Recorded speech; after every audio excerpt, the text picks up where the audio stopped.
I got no tools in the car. I'm on the side of the road. This is the second time I've been stranded. Just sort of frustrated. Yeah, this is not, I don't like being on the side of the road. Hello and welcome to Gearhead 704. I'm Matt, and guys, today we have some problems with TareHeelFox. She's had a lot of miles on her since I swapped the engine out of my SSP, out of Nemesis, which is actually in there somewhere. You can't see it, but it is there because I'm at Fox Resto, and Matt's gonna help me out today, guys. We've got a whole list of problems with the car today, and I think some of them are gonna help you guys because in particular, we're troubleshooting some electrical issues with the AC system. So it should be a fun one. You guys have been asking for a how-to video, or guess what? You're getting it today. So let's go ahead and get inside and see what is going on with my baby TareHeelFox. But let me show you what's going on here. Our digital dash, you turn the key, and the instrument cluster does not light up, come on, or anything. I think it's probably just a blown fuse, but we'll see. Got Matt here, he's gonna help me out. Also, AC is not working, and I have an oil leak, a slow oil leak. Maybe it's a leak. I've got oil on the ground. I don't know if it's a leak or not. What else? I feel like something else was broken on this thing. It's mad at me. I've been driving it a lot, guys. It did great. This is the first set of problems we had. Oh, fog light. Fog light is out as well. We're gonna walk through how to troubleshoot the dash. Again, this is a Dakota cluster, so it's not the stock cluster. And also it's really hot. So let's go ahead and get into it. I got Matt here. Like I told you guys, the AC also went out. So Matt, you suggested, oh, welcome to the channel. It's been a minute. It's been a minute. This is kind of like a how-to, Matt. Yeah, been a little bit of a how-to. They've been asking for this. I did a poll on there, and this was the #2 video that people answered. They wanted to see a how-to. Excellent. Yeah. It's a good thing I like doing them. I guess so. Yeah, so anyway, what are we looking at? What are you thinking here? AC that's out, instrument cluster that's out, you got one fog light that's out, and what was the other thing? Oil leak. Oil leak. All right. So the oil leak can't be related to anything electrical. The fog light, if it's only one, that's simply going to be a bulb or wiring on that side. So we'll check that in a minute. But I do want to check the AC because there's a possibility of the correlation of the two. Did you have with the AC and the instrument cluster? Right. Let me ask you this: did they happen to both go out at about the same time? Actually, pretty close. Yeah. All right. Yeah. All right. So let's check something here. Let's see if the AC problem is electrical or if it's mechanical, meaning do we have a freon leak, and okay, if the freon leaked out, then it won't allow the pressure switch to come on, and that would be our problem. So I'm hooking up the low side and the high side. Static pressure, you've got almost 135 psi in there because it's got freon. That's 100% full system. It's really hot out today, so the static pressure inside the system will be higher than on a normal day. It's like over 90. So on a normal day, that might be closer to 100, 110 static pressure. Okay. But with as hot as it is, just like anything else, you get a compressed gas, you heat it up, the pressure is going to go up. That makes sense. And that's all that's going on here. But we do not have a mechanical problem here as far as freon leaking out. So we have the system's holding the correct PSI. Okay. Yeah, the system's holding that. So that means, guess what? We have an electrical issue here. Okay. There's a very good possibility that the two are related. So let me go ahead and let's go check the instrument cluster, and we'll go from there. That's obviously not just one gauge that's out, so that means it's probably something to do with that all gauges have in common, which is simply going to be a power or a ground. Right. So yeah, I thought maybe it might have been a fuse. Right. Yeah. Let's see. And that is the first thing you check on an aftermarket system like this. You want to look for any type of custom wiring, and such as this right here. This might be the issue if this is the power supply to the cluster. This is a good temporary connector right here, but these butt connectors, they don't seal out the moisture, the humidity, which will cause corrosion. Also, the only thing holding the wire in is just the crimp, and I don't like to do that because it doesn't hold the whole wire, just a couple strands a lot of the time. We like to solder, like I remember when we fixed my that's what I was taillight. Gonna say. We like to solder and then heat shrink it. So the first thing I want to do is again see if we have power here. I want to turn the key on. So you got a test light? I got a test light. I grounded the clamp to the seat bolt, and we're just going to start checking fuses. This is a fuse setup, custom setup there. So the way you check a fuse is you check both sides, and I'll show you here. A fuse has both two sides. It has I guess the power in and the power out, because it's not a positive and negative. It's literally just a fuse bridge in a power circuit. Yeah. So there's no positive and negative. It's a power in, power out. To have power in and power out, then we have to have power at both poles, and this fuse we do. So that fuse is good. So what I do is I go around and check fuses. Now, you do have some systems that may not be even active on this car. This actually may be a whole power supply problem to this fuse, because you notice there's no power it's not on either terminal, right? So that might be something that comes on once the car starts. Chances are whatever wire powers that fuse is either disconnected or broken somewhere, because it's weird to have a fuse in there that doesn't have any power at all. So we'll look into that if we continue to have a problem to hunt down. So both of those fuses are good, and I did 2 fuses here because this is a special custom setup that uses 2 fuses in one. Or you can use one port to use 2 fuses, and there is a fuse underneath it. So that's good. We just basically check each one. If the fuse was blown, we would only have power on one side. All right, there's another one that doesn't have any power to it, so we'll look that circuit up. And that one's only going on one side. Oh, that one should be both sides for sure then. Yeah. If we got power on one side and not power on the other, that is a blown fuse. Let me go get a pair of needle nose and a replacement fuse and see what happens. Just using a pair of needle nose. They do make special little pliers for these, but I just use these. So grab it, pull it. Oh, yeah. That was blown in half. Blown fuse. So here's the thing. Being that fuse is blown, that means it worked a little bit ago. Now it's blown. Something blew it. Something blew it. We'll plug this in, see if it stays on. If it stays on, then I'll at least look up the circuits that this fuse goes to and do a quick inspection. We'll see what happens. Put in another 15 amp. Yep, another 15 amp. All right, now if you get the light right there, if it's gonna blow, you'll see a little spark. Yeah, I noticed my dash came on. Oh, look at that. So, all right, that was definitely related. That's kind of funny because I thought that it would have been one of these fuses. I thought so too. I didn't expect that. I thought maybe that would be the AC problem. Here's the thing. If they're tied to the same circuit, the AC may work now. Okay. So well, I guess we should try that next. Yeah, let's go ahead and give it a shot. Did the compressor clutch come on? Let's go see.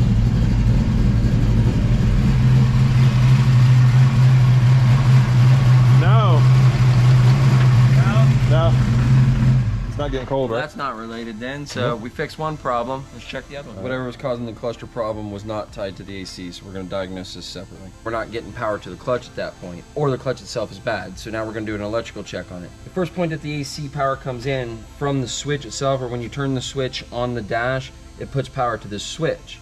This is a pressure switch, and what it does is it only allows power to flow from this wire to this wire when there's Freon in the AC system. Because if there's no Freon in the AC system, compressor doesn't get lubricated. There is oil in the system, but the oil bonds to the Freon and is circulated through the system as the Freon is moving, so the Freon carries the oil through and lubricates the compressor.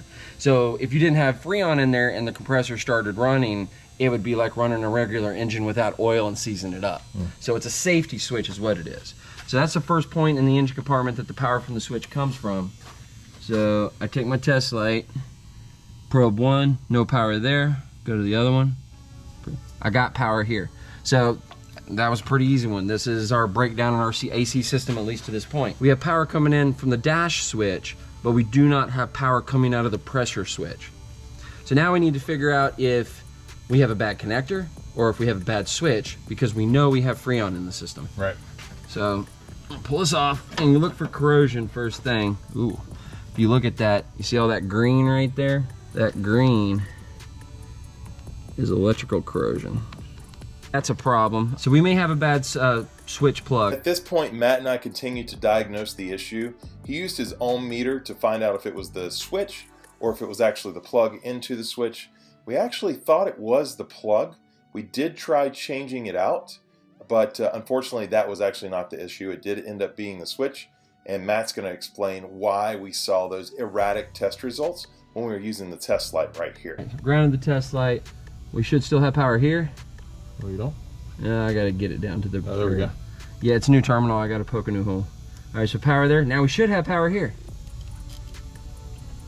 We do. Ooh, the same amount of power. Maybe there is a problem in that switch. This switch may be breaking down under a load. When you test an electrical part with a volt ohm meter, it uses a very low amount of power. They're usually powered with like a AA or a couple of AA batteries. It may check out okay with that low amount of power, but when you put full power to it that the system was made for, a lot of times if the electrical connectors are breaking down, they will test good with low power, but with high power it breaks down and then it will no longer let the power through. So basically it can test good one way, but when you actually put a full load to it, it can test bad, and that may be what we go on here. Either way, we needed to replace that connector anyway because it was corroded. It was corroded, yeah. So we got a switch from the GT350 84. You guys might remember that video.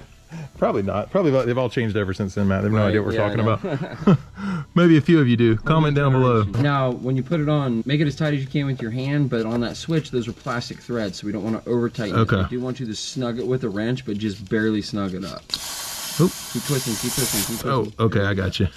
Yeah, that switch opens up that pressure valve and lets Freon into the switch. Feels so tight now. until you get it tight, it will spill Freon. Okay. There you go. That should be good right there. All right. Test light. Test light's already hooked up. Just grab it. Oh, stick down into where the wire's at. Let me get up here. Down here. Okay, yeah. You got power on one side? Yeah. You got power on the other one? Oh, I do. You got power on both of them? We got power on both now. All right, guys, so we got a new switch. Let's crank it up, see if we got AC. Okay, guys, check it out. It is now running, so yeah, it's definitely moving. Oh, it's getting cold. Is it getting cold? Hey, you can tell how fast you're going and you can be chilled at the same time. I can do it cool, in a cool way. Like, literally, I'm cool. 2 problems fixed. Fog light's probably gonna be easy, and we just gotta figure out that oil leak. So let's see, guys. Yep. Fog light issue is simple. Yeah, so all I did is I went up and with the butt of the screwdriver, I just tapped on it and it came on. Came right on. That tells me it's either got a bad filament in the bulb or we got a bad connection somewhere inside this assembly. And when I pulled this lens off, this ground wire actually just snapped right off. So I'm thinking this ground wire is probably made a little too big. It's not holding tight. Yeah, because it's look at that. Look how much movement that has. Yeah. That's why your lights, that's why it wasn't working. So what I'm gonna do, I'm just gonna get a little pair of pliers, crimp those down a little bit tighter. It'll be tight. And I got some for you right here. What you can see right there, all I did was crimp that terminal more close. Hopefully you can see the difference between the one I didn't crimp on this side and the one I did crimp on this side. So I'm gonna go ahead and crimp the other one. Now they're tight again. Let's get it squeezed on here. No, that's a lot better. Yeah, did you hear it like scrape on there? That's what you want. There we go. Yes. All right. Working fog lights. There you go, man. All right. 3 out of 4 problems solved. Let's see what's up with the oil leak. Okay, guys, we checked that off camera, rolled up under there, and the oil pan drain plug gasket in the back is missing or no good. I don't know. Got to replace that next time. And if you remember way back, we had a timing chain cover leak that had a slow water leak. Well, guess what? Now the water pump itself. Matt, you saw, what was the water pump doing? Yeah, it's got a weep hole, which is basically an air vent hole at the bearing. And whenever the bearing seal goes out, it'll start leaking coolant into that housing and then out the weep hole. And that's what you got going on. Okay, so I got a bad pump. Got to replace the pump. Yeah, you got a bad pump. Looks like a Ford pump went back. Hey, it happens. Man, there you go, guys. Stuff breaks when you use it. I guess that's how it goes. I don't know. But hey, for like, what, 25, 30,000 miles? Yeah. That's not bad, man. Yeah. We wanted to go longer, but that's it. All right, well, Matt, I think you fixed all my problems, or at least found what the issues were. I'm glad I could do that. Yeah, so I think that's going to be it for this video. Interrupting the video here. It has been about maybe 5 or 6 weeks since I filmed what you just saw, and the cluster is still going out. It's still popping fuses. If you remember, we replaced the fuse, thought we were good, and things have escalated. The fuse we replaced, I believe, was this one here. Again, it's been 5 or 6 weeks, but it should be that one because it blew again. So what we're doing now is actually digging into, you can see there's the digital cluster. It is out, there you go, better view of that. Yeah, we're basically trying to figure out how this was wired. The unit everything's plugged into is right there. And Matt is currently figuring this out. We're looking at wiring diagrams of the Foxes, got the Dakota cluster install manual. This was installed like 3 years ago, worked fine until recently. So we're still trying to figure out the problem. Don't know what it is actually at this point, and rather than drag you guys through hours of troubleshooting time lapse, I'm just gonna let you know what's going on. So anyway, this is the current state. Stay tuned. We will have an answer for you just like that. Okay, and just like that, it's been a couple hours. Let me show you guys what we got going on here. Went ahead and sort of rewired this. So the box here that you get with the Dakota Digital that you have to wire everything into. We fixed those grounds. I think I showed that. There was some grounds that had come out. So those are in there safe and secure now. And then we tapped it into some new power wires. And the biggest thing we did is we put a separate fuse on the cluster. And I already tried it. The cluster is powering up now, even though this fuse is still blown. Actually, I can show you guys that real quick. So you can see I got power in my cluster again, even though I have not replaced that other fuse there. So what this is gonna do is this is gonna tell us if it's actually a problem with the cluster. Also, it's just kind of a good idea to go ahead and have a separate fuse for that. So right now, I'm gonna get everything back together. All we really changed were those grounds and the wire that we're getting power from. That's about it. So let's see if this will work or not. And I'll let you guys know in a second. We're all buttoned up here, everything back together. Let's try it one more time and see. Yeah, we started this several times, guys, because guess what? The AC went out again. Hey, it's been like 5 weeks. Anyway, I'll tell you about that in a second. But here we go, neutral breakup. Yeah, so we're no longer popping any fuses. It really seems like the rewiring that Matt and I did together worked pretty well. I didn't really cover that in a time lapse. Better than lighting. Hey, look at that. Didn't really cover that in a time lapse, but we did do that. I did do that, that's what I mean. I actually was in there with Matt's guidance, doing a little crimping, a little cutting, a little wiring. So yeah, I don't show you guys all that stuff. Anyway, that looks like it's good. AC stopped working again. If you remember earlier in this video, even though it's been like 5 weeks for me, we had to do this switch. Early in the video, Matt and I, we still haven't replaced that part. We still need a new switch, or at least no, the connector right there where my finger's at. But this switch over here, we pulled it out of the 84 GT350. And yeah, it broke. It lasted 5 weeks. 30-year-old part. What can you expect? So just went ahead and replaced it again. Anyway, that's the interruption in this video. Let me go back to the original part of the video from 5 weeks ago right now. I think that's gonna be it for this video. Let me get outside here so you guys see me.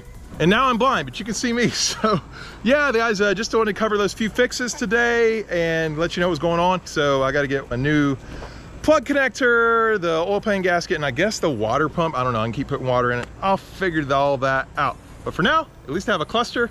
And yeah, it's bright out here. So hope you guys enjoyed the video. If you did, it's a how-to, so please smash that like button. If you're stopping in for the first time, please subscribe. Maybe I can buy some sunglasses. We'll see you here next time on Gearhead 704. Well, guys, I spoke too soon. On the way home, thought the cluster was all good and the car just died on me. You can see I'm out on the highway right now. Yeah, those are my emergency flashers. Here's what the car is doing.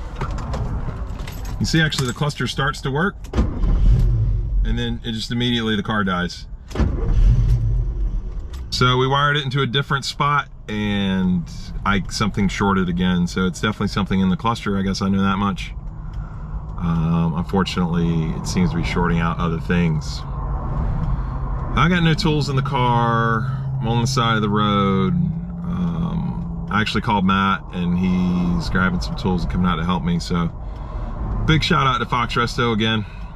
And this is the second time I've been stranded with this issue. The first time was my fault. I didn't put gas in the car.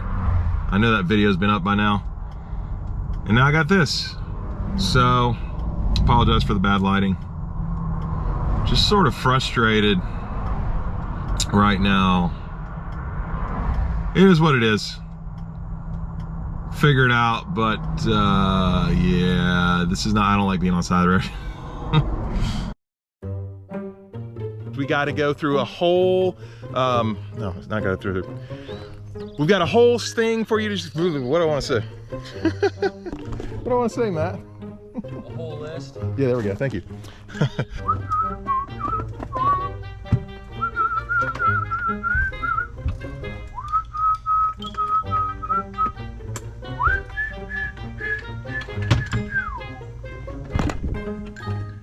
All right, here we go.